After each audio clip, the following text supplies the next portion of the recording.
Hello everyone and welcome back to my channel, and today we are starting a reading vlog. A reading vlog for Pride. Happy Pride everyone. And I'm starting this on the 8th of June because I have a habit of starting vlogs that I want to get up before an end of the month, very close to the end of the month, and then I inevitably end up having to post them the next month. And obviously I want to post a Pride Month reading vlog in Pride Month. As I was organizing my TBR, I landed on the LGBTQ plus rep prompt, and I was like, why don't I just make a reading vlog out of it? There's 2 books on my June TBR that do fit for this already, and I do have a couple of ideas of what else I could read. So the first one is the one that I actually picked for LGBTQ plus rep, and that is Ocean's Echo, which is a science fiction romance, and it's a male-male romance. She identifies as queer, and as I said, this is a male-male romance. I read it technically it's the first book in the series, but it is more of a companion novel. Winter's Orbit is the first one, and it follows a prince and kind of a diplomat, and they are forced into an arranged marriage. And then this one, it is set in the same universe, but it is completely different characters, and I'm pretty sure it's a different planet as well. So we follow Tanal, and he is what's called a reader, so he can read people's mind basically. And this is illegal because he's really powerful. And then we also follow Surat, and he is a writer basically, which means he can control people's mind, which for some reason this is allowed, and I'm like, why is whatever. Well, I mean, it's technically illegal to do it, but it's not illegal to be one, if that makes sense.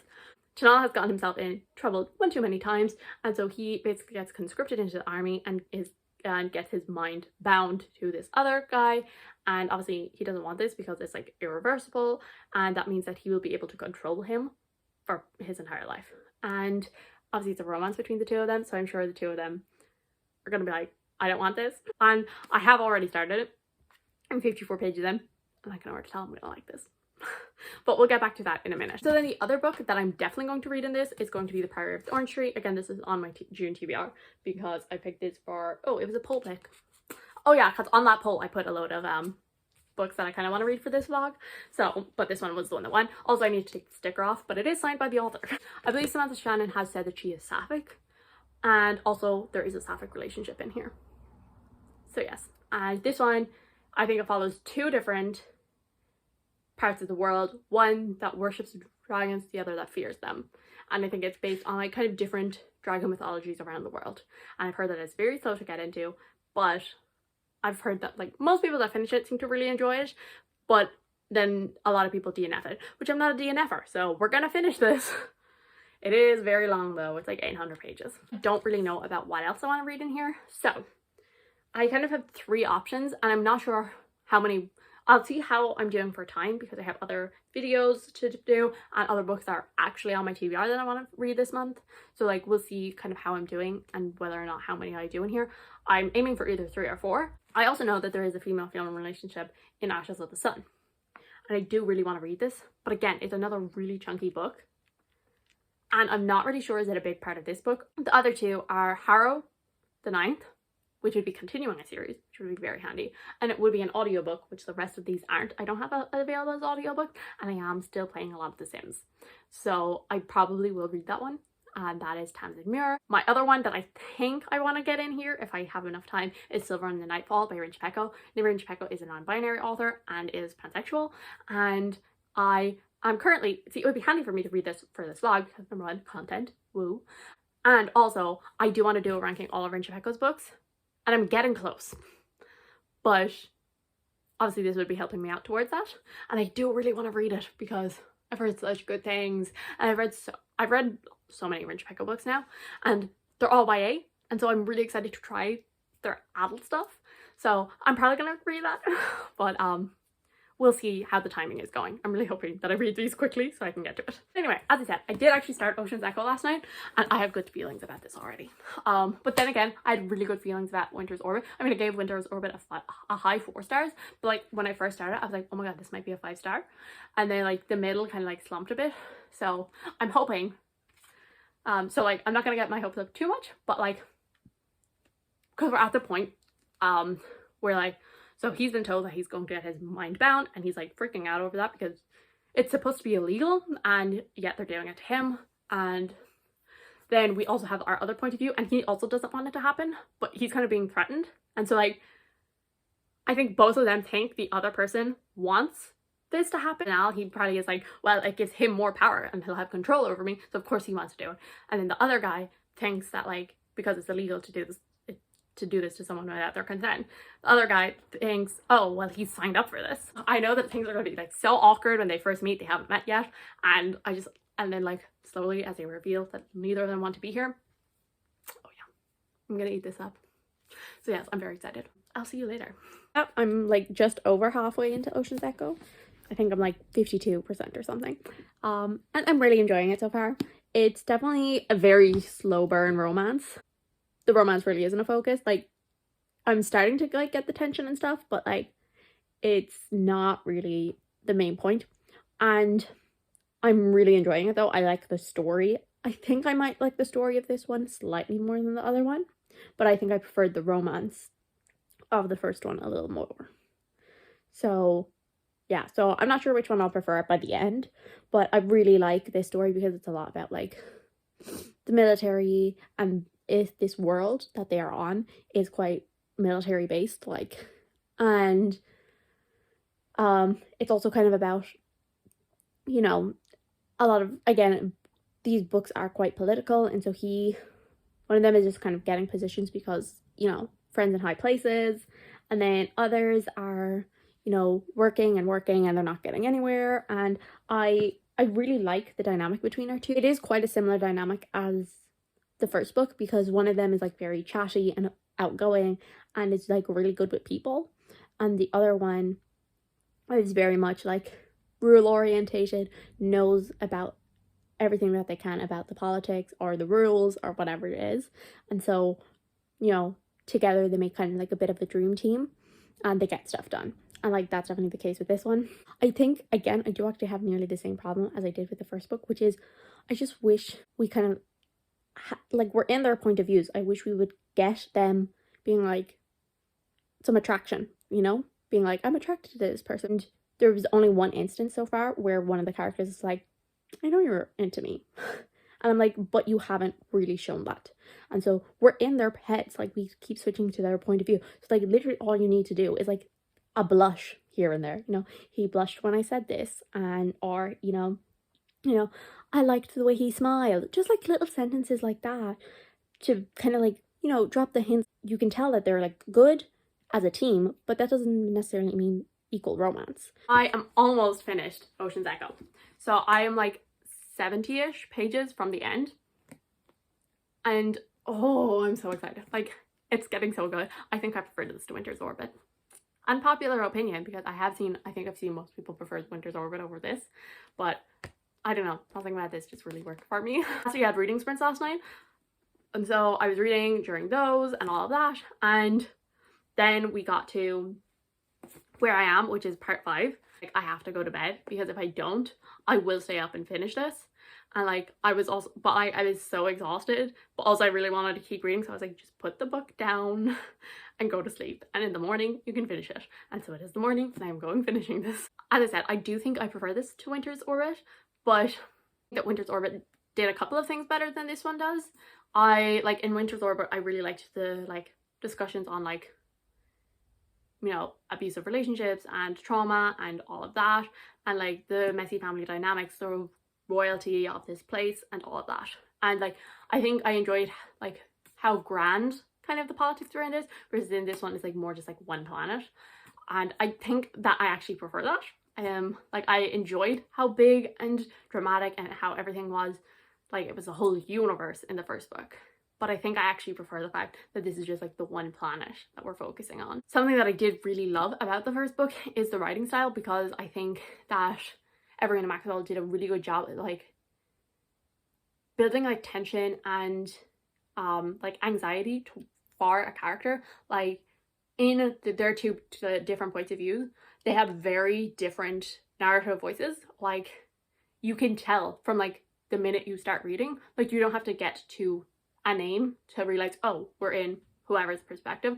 Like, you can tell immediately from the writing style in Winter's Orbit which point of view you're in, because the prince, like, he's very cocky and confident and all of that, and but then our other character, he has been through so much, has to hide so much, and you can like feel that like anxiety in the writing, and like that tension, you feel it the whole way through the book. Like, it actually gives you like a pit in your stomach, and so that's something that I just loved about the first book, and I think that is done better in that book than it is in here. Like, in this one, I think you do have to like read a little bit before you get to know which point of view you're in.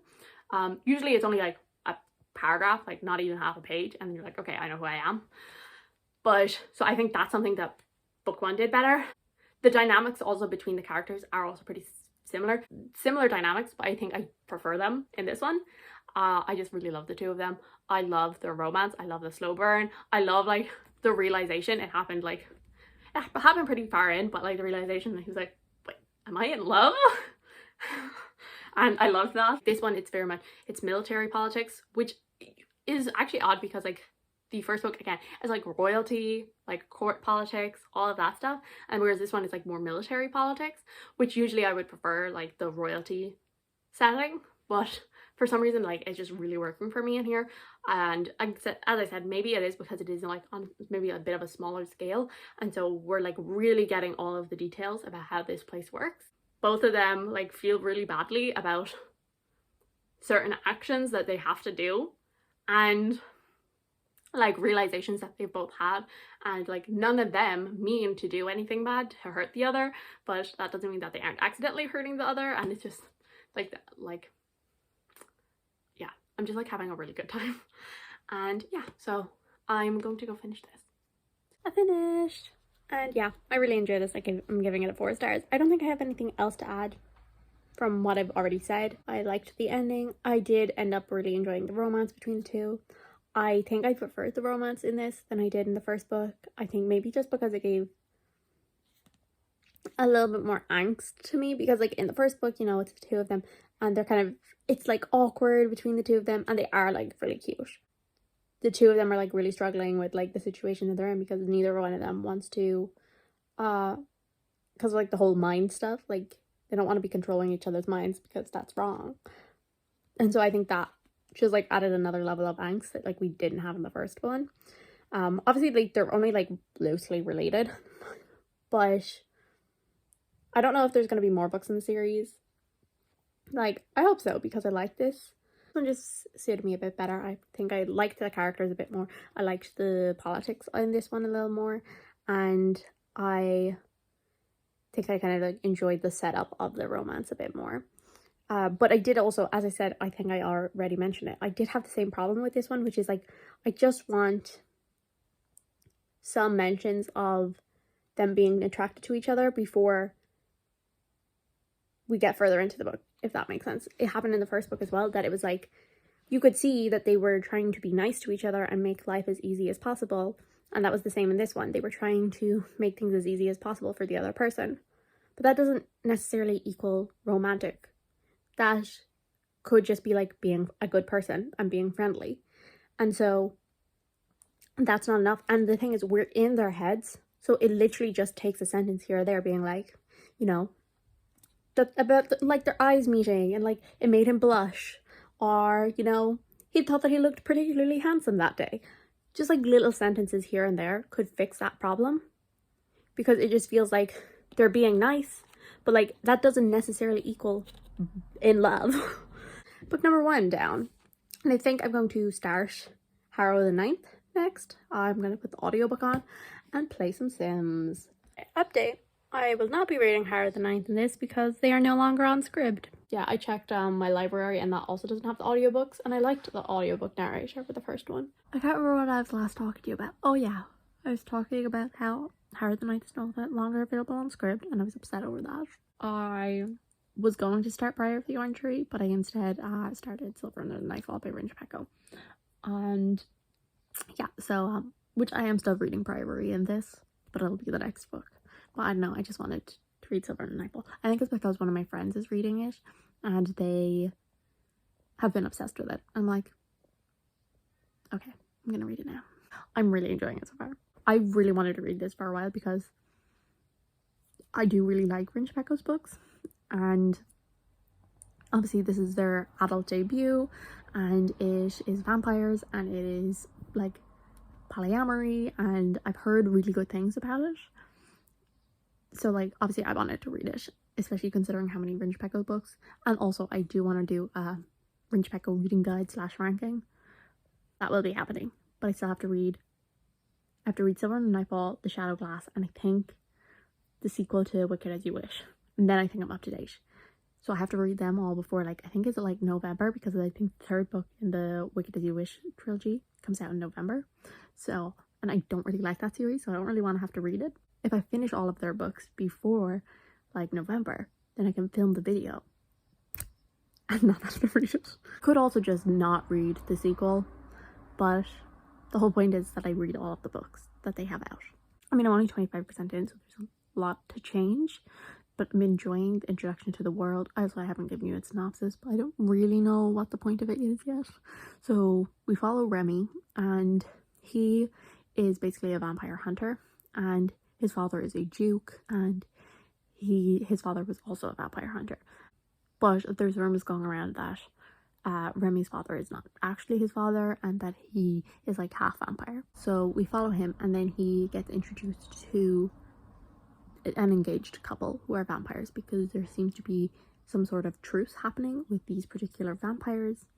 There's these like strange like regeneration yearly like monster vampires that have come out of nowhere, and like the vampires don't know what's happening. The vampire hunters don't know what's happening, and so they're kind of teaming up. And obviously the three of them, I'm excited because like I already really like the dynamic between the three of them, and at this point it's not at all romantic. Especially, well, Remy is like, he thinks that the woman is like beautiful, and they have been like flirting a bit, but him and the guy, their first encounter wasn't very good because they tried to kill each other. So not the best first impression. So I'm just like, I'm really enjoying the dynamic so far, because it's like very awkward between the two of them, and then she is just like, to both of them, she's like, my sweets, my dears, and it's just like, yeah. So yeah, I'm really enjoying the dynamic so far, and I'm enjoying the world building as well. Like, I do think I would like a bit more, but I'm enjoying like the base politics that we've gotten, because we've kind of got like the human politics, and then there's also like vampire politics as well, and we're like slowly getting that. So like, I don't think we've fully gotten everything that Rinch Pecco is going to give us. I think that we are going to get more, and I'm excited to learn more, because I'm enjoying this so far. Hi, so I'm about 56% of the way into Silver Under Nightfall, and I'm really liking it. It's a bit of a slower read, and I mean, generally I find Rinch Pecco to have a pretty quick writing style, but I guess maybe, I mean, this is adult and all of that, and I've said this before when talking about their books, they are really good at changing their writing style to suit the story and to suit the genre. Girl in the Well has a completely different writing style to The Sacrifice, despite the fact they're both YA horror, and they obviously have a completely different writing style to like The Bone Witch. And so that's why I was like pretty optimistic about their adult debut, because obviously I feel like a lot of the time authors going from YA to adult can be hit or miss for me, and I was like pretty confident with Rinch Pecco, because I've seen the way that they can change their writing style to fit the genre. I do think this one is maybe like a little more descriptive at points than some of their previous books. I feel like maybe we're getting, I feel like it's not fair for me to say that we're getting more politics, because I feel like Never Like Tilting World and Shadowglass do have a bit of that. Not Shadowglass, The Bone Witch. I'm just looking at the Shadowglass because it's right in my eye line. I don't necessarily think that this is like super adult, because like it's nothing extremely grim or violent or anything like that. There is like some sexual references and like talk about that. There is like bad language, and there is I'd say a bit of gore here and there, because like, you know, they're fighting vampires, all of this stuff, so like there is like a bit of that. it definitely feels more adult than some of their other books. Like, for example, Wicked As You Wish. It was like, it felt very YA, which it is YA, so of course it's going to feel YA. And even The Never Tilting World, which I gave that duology 5 stars, like, those felt like the typical tropey YA. And this one, it feels like that, but slightly more grown up. I feel like it would be like a good one as like kind of a crossover into adult fantasy. If you read their other books, then I feel like this would be a really good place to, like, you know, familiarize yourself with like adult fantasy. It feels mean saying more complicated, but I guess more accurately would be, it's not necessarily that this is more complicated, it's just it has more parts to it than like the other ones. Like in The Never Tilting World, there's like 2 halves of the world. And so those are like the 2 that you're kind of worrying about. There might be like, you know, 1 or 2 other kind of like smaller things, but like they're not a big part of it. And The Bone Witch, there's only like 2 or 3 kingdoms that we really get to see, like how they run and the reasons behind why they're fighting and all of this. And then in like Wicked As You Wish, you have America, the Ice Queen, Snow Queen, whatever, and then this magical land that's basically fairy tales. So again, it's like, I feel like in their YA books, like the maximum amount of like different players almost is like 3. Whereas in this one, we have the queen, then we have loads of different vampire courts, then we have different dukes, and then there's like, you know, people above them, there's people below them, so there's a lot more players in it. So it's not necessarily like super complicated, but I feel like it's kind of a good introduction to like, there's a lot more people at play. In their YA books, it would be, you know, it'd be like the queen, like all of these humans, the vampires. That's the way I think they would have done this if it was YA. But now they're like, yes, all of the humans technically don't like the vampires, but then within the humans, there's people who are like the vampires a little more, people who are super against them, people who don't like other people. And I think that's kind of where like the slightly more like adult nature of it comes in. I'm still really enjoying it, and I did think, as I said, the writing style was a little slower to get into in this one. I think again a bit more descriptive, a bit more people than usual. But last night I was reading, like, it took me, I would say, well over an hour to read 10% of it, which would be about, what, 50 pages. Then I read the next like 20% in like an hour and a half. So it's definitely like, as you get into the story, you get like way more absorbed, and that was the case yesterday. I kept like, I'd finish a chapter and I'd be like, 1 more chapter. Excited to continue again. Like, the dynamic between the 3 of them, it is getting so good. And like, they all have their own like issues and backstories, and just, oh, I'm so excited. I'm so excited. So yeah, I'm having a really good time. I think that it's going to be, see, you know, here's where the problem comes in, because technically The Never Tilting World and the Evercrow Kingdom are 5 stars.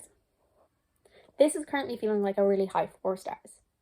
But I feel like in the Bryn Chapeko ranking, this would probably still go over them. And I'm like, is that just because this is more recent in my mind, because I read Never Tilting World 2 years ago now? Or is it because this is actually like objectively better? And but then I'm like, well, if this is objectively better, then I should give it a 5 stars. But it's not giving me 5-star feelings. Though that could change, because I am actually only like 56%. So I still have a good bit to go. We're only like really starting to get into like the mystery and the traveling around and all of that now, and like we're getting more and more of their dynamic, so it could definitely get up to that 5 stars. Right now it is a high 4 stars. So yeah, so I don't know. So yeah, that's the problem with the ranking videos, is I'll be like, this is a 5 stars, but I think this 4 star is better. Hi, so I have finished Silver Under Nightfall, and I'm giving it 5 stars. I'm obsessed with these characters. I love Remy so much. I love him. But anyway, as I was reading it, I was like, oh, this is gonna be like a really high 4 stars. But I was like, it's gonna be like probably a really high 4 stars, but I'm probably gonna put it above the Never Cruel, the Never Tilting World in like the Rinch Pecco rankings, despite the fact that those were 5 stars and this is a 4 stars, because I think that this one is like objectively stronger and like more my thing. But I wasn't really getting those 5-star feels like the last 20%, I would say. I was like really getting those 5-star feelings, like obsessed. And so I was like, okay, I think this is actually going to be a 5 star. Then I finished it and, you know, gave it a while and I was like, yeah, 5 stars. Then I went to look at my Notion page because I do a video at the end of the year where I rank everything that I've read throughout the year. And I was like, but this doesn't fit. This isn't right if I put it in the 5 stars. And so basically I came to the conclusion that it's not actually that this is a 4 stars, it is still a 5 star, but I've come to the conclusion that Small Miracles should be the 5-star category. So it's taken me like since January to get to the point where I'm like, yeah, Small Miracles is a 5 star, but I'm upping it to a 5 star. Discord of Gods, House of Always, Sword of Kagan, The Liar's Knot, Blood of Tyrants, League of Dragons. Those are my 6 5 stars for the year. Though I will say League of Dragons is like an honorary 5 star, because I put that as a 5 star to kind of represent the entire series, because I love the series, but there's like very few individual books that I love, but I loved the overall experience of the series, so I gave the last book in the series a 5 stars to like represent it. But I would actually put it like objectively way lower down on the list, but it's in the 5 stars anyway. And so like I'm probably not gonna like mention that. Well, I usually combine series anyway, so like that's not really gonna get mentioned when I'm talking about them at the end of the year. And my 4 stars are Small Miracles, Victory of Eagles, The Collar Bound, Middle Game, Ocean's Echo, Winter's Orbit, The Goblin Emperor, Half a Soul. And like those are definitely 4 stars. Like Victory of Eagles, it was like really close but didn't quite get there. Same with The Collar Bound, like it was really close but didn't quite get there. And I think Small Miracles needs to be upped into the 5 star. And like Victory of Eagles, Collar Bound, Middle Game, like yeah, those are like really high 4 stars. So yeah, then I think Silver on the Nightfall will go under Small Miracles. Like the thing is, I always like when like I see people like online and they're like disrespecting romance or like, you know, lighthearted reads and stuff like that, I'm like, who cares? Enjoy what you enjoy. And yet when it comes to me, I'm like, yeah, but like it's something light and sweet and fluffy.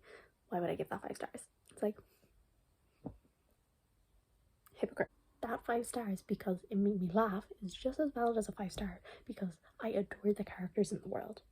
And I feel like I need to get that into my head. As I said, I did finish Silver on the Nightfall and it is going to be a 5 star. And this is definitely one of the ones where it's like, I love the characters and the dynamic between them, and that is why it's getting the 5 stars, because I just love them so much, and just like the reveals between them, and like, you know, they're holding things back, and then I just love them. I love them.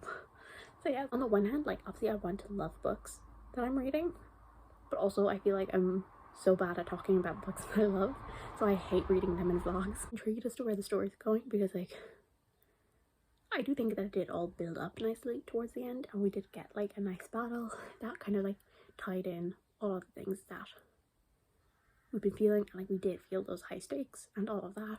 And as I said, the world building I do actually really like, and but like yeah, the main thing for me is the characters. Like I adore them. Also, I have my window open, so it's very loud. I'm sorry. So yes, so I'm really bad at talking about books I love. Well, so far this is pretty successful, like a really high 4 stars and a 5 star. So we have one book left, and it's The Priory of the Orange Tree.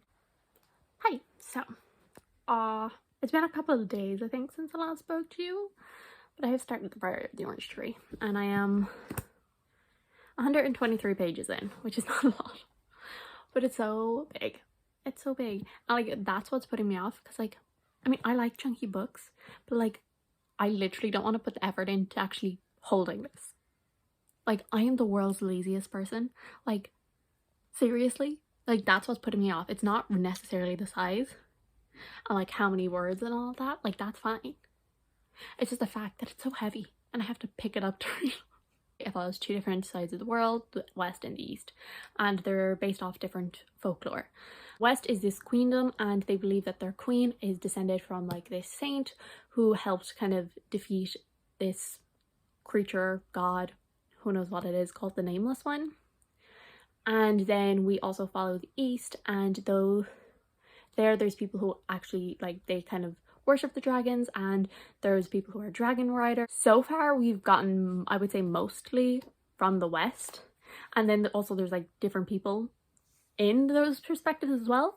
And I will say only one of the perspectives out of all of them has interested me so far, and that's like, that is the one that we've gotten the most from. So that's probably why it interests me, because we've gotten the most development of that character, introduction to, you know, introduction to who she is, what her job is.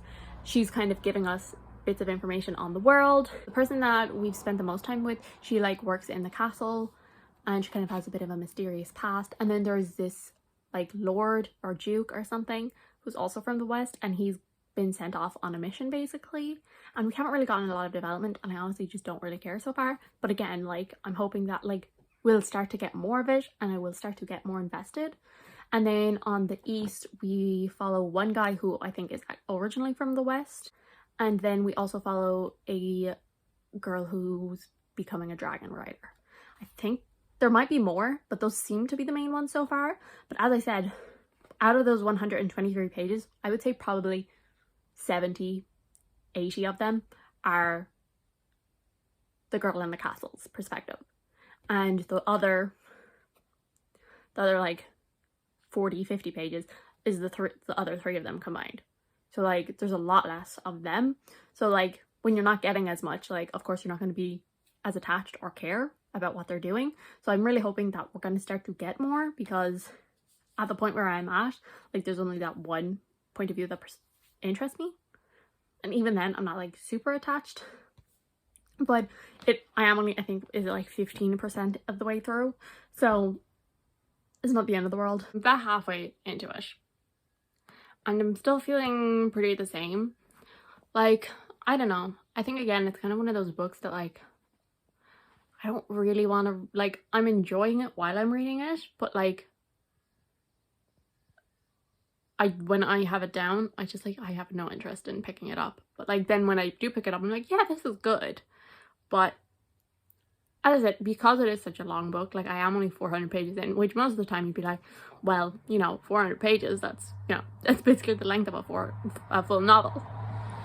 So most of the time you'd be like, well, I can definitely like judge the book by now. But like, we're still like kind of, you know, we're only at the midpoint. Like, we still have a lot to go and learn in all of this, and I do feel like things are starting to happen now. I would say it's sitting at a 3 stars, but hopefully it'll get up a bit higher. To be honest, I really want it to be at least a 4 stars, because it is a signed copy. And like, the thing, because I unhaul my 3 stars unless they're part of a series I love. I feel like these updates are really boring, but it's just because it is so hard to talk about this book because it is so long. But at the point that I'm still at, despite the fact of having read nearly a full-length novel, length, like, the story still is only kind of starting. And like, we've definitely been introduced to the conflict that is happening and all of the players, and I do feel like we're slowly getting more of them, but it is still primarily that one point of view. I don't know, is it Aid? I don't know. It's EAD anyway. It's still majority her point of view, so I'm far more invested in her than I am in the others, because we already know more about her and we've already got the time to become more attached to her. Whereas with the others, when I'm only getting like 5 pages at a time of them, and then we get like a 20-page chapter from her, like, how am I supposed to feel the same and care as much about what's happening to them? Like, it doesn't make sense. Okay, so I'm about 60% in. It's slow progress, okay? I will say it has started to pick up now, and I am like more invested because of finally we're getting like point of views kind of like merging, and that intrigues me. It is getting quicker because like, it was taking me like 2 hours to read like 60 pages, and like last night it took me like an hour to read that much. So I am like getting more into it, reading it quicker and all of that, which is good. And I think the main thing with me and this book is just like, it's so, what's the word? It's just like, it gets me down because like I read like 70 pages last night, which is it's decent enough, but like it looks so little. Like that's 70 pages. And like in any other book, that's like a good portion. And like, it just like, it looks like I've read nothing. And so it makes me kind of feel bad. I'm like, I'm trying. Obviously like there is like a sapphic relationship in here, except like not really. Like it is, but it isn't. And also I don't really understand it. Like I just don't get it.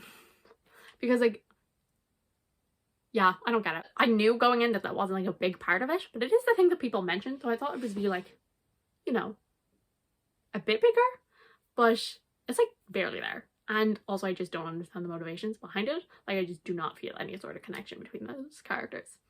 So yes. Okay, I'm almost there.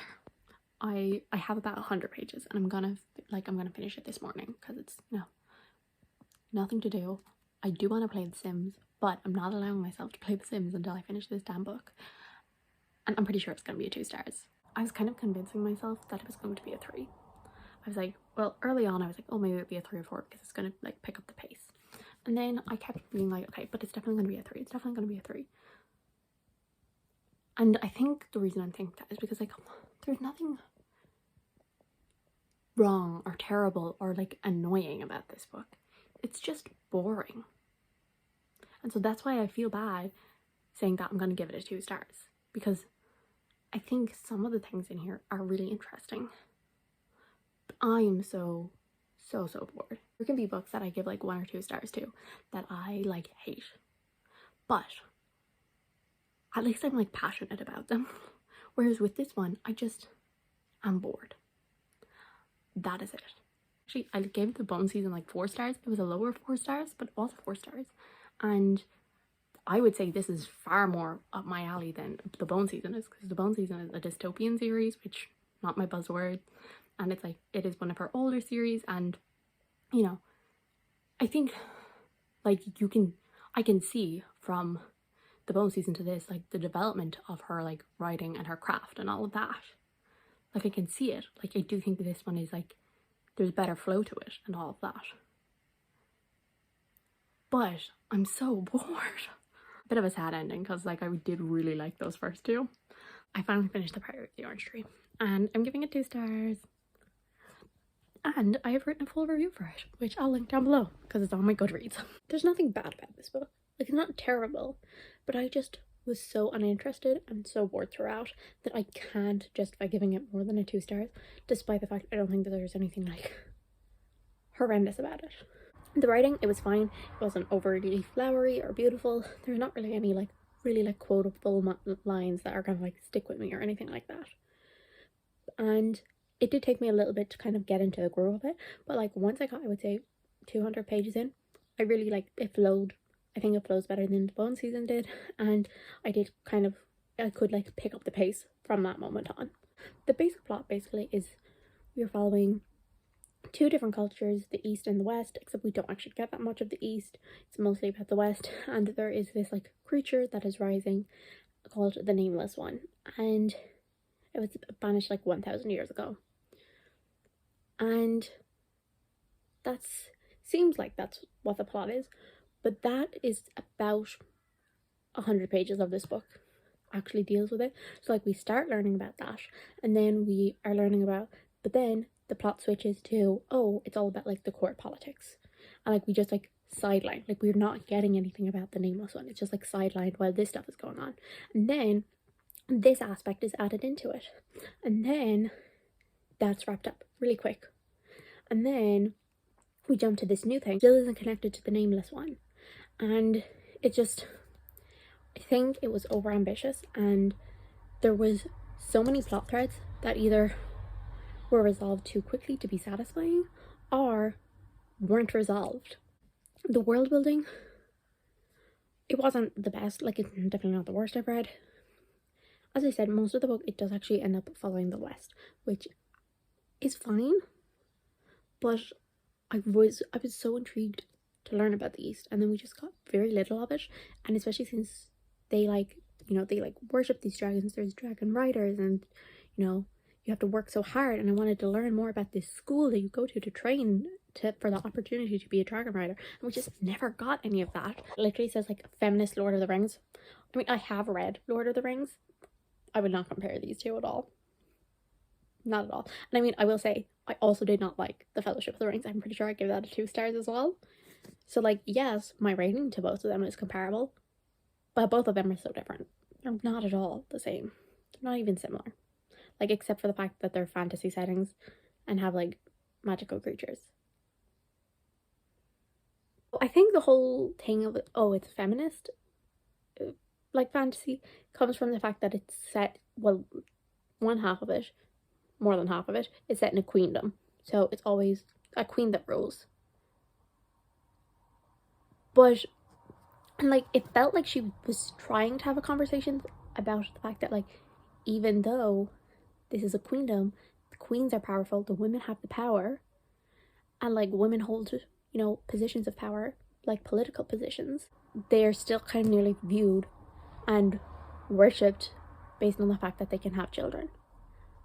And I thought that was going to be a very interesting conversation. Then it never really got discussed, and that whole storyline again was resolved very quickly, and I don't think it got paid the attention that it needed to. And so I feel like she was trying to be like, oh look, it's a feminist fantasy and we're gonna have these discussions about all of this, and I think she actually ended up falling into using those like kind of sexist tropes. So I just didn't care about any of the characters. I told you this multiple times throughout the book. So basically the bottom line is I was bored. I was so bored. So yeah, a bit disappointing, but oh well. So yes, so I read 3 books, and unfortunately, like, the first 2 were so good, and so I'm sad that this is like ending on a bummer, but I gave the first 2 really high ratings, like 4 stars, like a really high 4 stars, and 5 stars. Like, it is overall a successful vlog, but it just ended on a bit of a sad note.